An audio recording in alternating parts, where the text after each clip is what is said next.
to look out for the interest that is best for all the students, I think.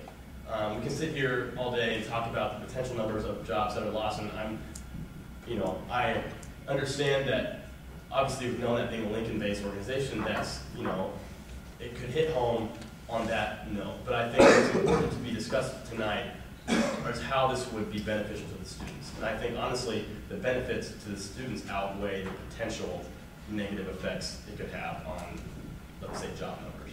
So, do you have any other questions? Does that answer your question?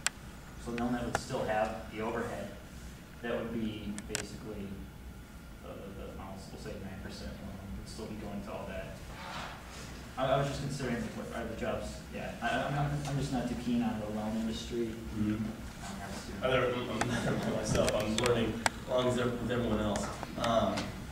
But from what I understand, like I said, they would still operate based on a service-based purpose, and the actual lending part, where they lend out the loans, obviously would become obsolete with this. But like I said, they'd still be the government would still contract them out to service the students with their questions and what they have with their loans. So, but I guess the profit-making potential would be gone, and then with the lower rates, because it'd be basically a public entity then. Yep. All right. Thank you. Senator Coast. Just a quick question for somebody I don't know who can answer, but do we traditionally bring up bills twice after it's already been debated? It is okay to bring up bills twice. There are some issues with it. One of the things is that there are changing circumstances in this case. Like what? For instance, the fact that it's a Big 12 issue. Okay. and then if you all look at the last therefore clause,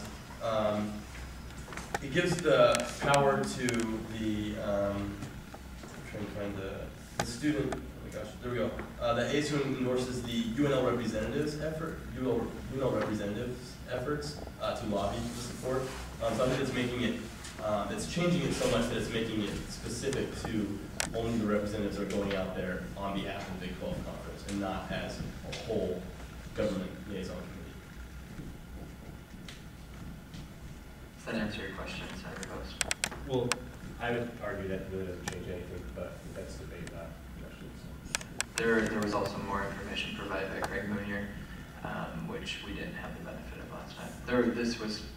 That issue was taken very seriously before bringing it back up. Sure. So if you want to include that in your debate, then sure. I have to be short, so I'll try to. Other questions? Okay, seeing no other questions, we will move into discussion. Give me a second as I step down from the chair.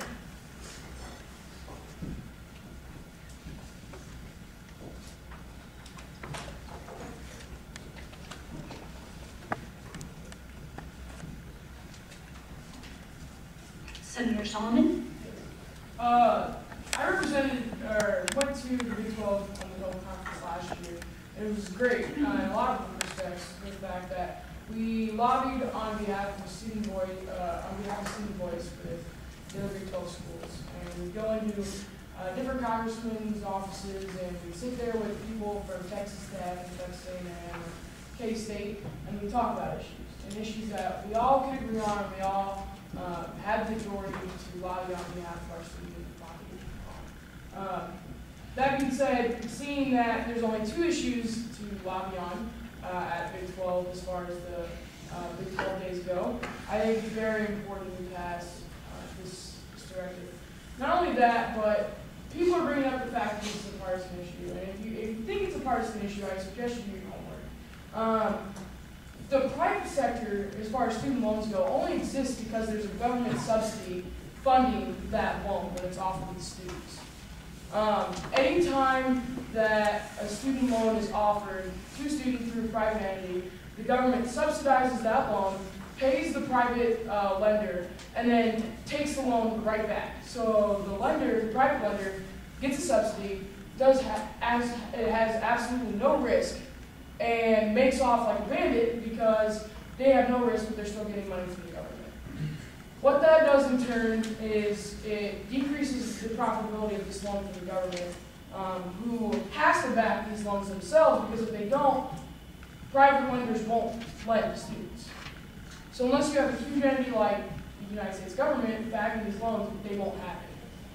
That means students can't go to college because they can't afford it. That means a lot of us, I think, around here at the table that do take out student loans would be able to be here because the government isn't backing these loans. It's cheaper, it's safer, it's more efficient for the taxpayer and the borrowing student because you have that case behind it. It eliminates that subsidy for private lenders, and the government can actually, the reason why it can save students more money as well is because the government, if they don't have to fund that subsidy, can lower the interest rate because they can make the same amount of money if they can direct lend. So that's like the bare bones of the issue. This isn't a private lender, public lender debate because it's already an all-public system. That's just how it is.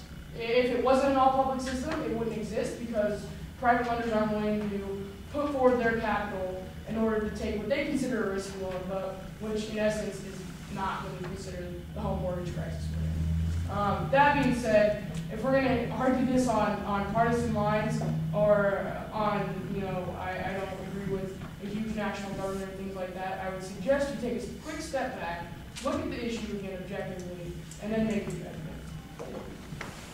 Senator Whitson. Senator Solomon just expressed far more eloquently that I could have most likely on this. My original reason for talking was to propose a friendly amendment. I would like to move to amend the title of the bill to capitalize the S in the support. Nitpicky at best, but it may be tweakable though. President Collins, do you accept? Dave, is that right? I don't know why you need to. I mean, they're all titles like that. Yeah, every title and every other bill that I've looked at is Wait, I don't necessarily agree yet. Do you want to like bring that back up a minute? I'm going to Google it. Okay. Check out past legislation. I'm confused. The title of it? Okay, so in the title it says, GLC directed in support of HR 1954. I want to Oh, I thought you were adding an S to students. I was like, I don't think that's the title. Okay. Yeah, I agree. Stay tuned for a future Accepted. film amendment. All right, so it has been changed to a capital S in support of this title. Senator Post. Yeah, just very briefly, and I won't get into a big mess about it. I obviously oppose it, but I have to leave, so I won't be here to vote. I apologize on that. I just want to express a little disappointment on the bringing it up a second time. You said you talked about it. I don't quite agree with that process, but so be it. That's the way it goes, right? I would have appreciated having heard from Ben Kaiser of Nelnet, though. I knew he would have come in and spoke on it, just to hear the other side of the issue. It would have been great. He's their Director of Public Relations. Outside of that, my only point of debate is, again, it's a little concerning putting it in with the health reform bill, which is something that I don't think any of us want to get into and debate.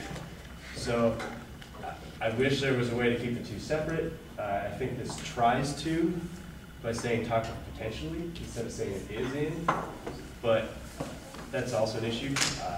Outside of that, I'll leave it be, so enjoy. Senator Fenn. Well, I have to say, I was ill the first time this came up, so I was not in attendance tonight. Oh, we were at a conference. Well, that wasn't the important part. And when I got back and was found out that we had, as a body, not passed support for this, I was sort of shocked because, Senator Fennell and I have nearly finished 45 hours of coursework in higher ed policy and student affairs, and pretty much there's never been a conversation where private financial or private student loans were something that was really positive. At best it was kind of a holdover because we weren't able to do the accounting right. And I mean, I don't know if social policy, because we didn't have the proper method of accounting to do something that then created a really large industry which is able to support itself because it's got gobs and gobs of money that can, then pay for lobbyists. I don't know if that's a good way of doing it, but that's my sense. Oh, I would like to yield back to Senator Pett.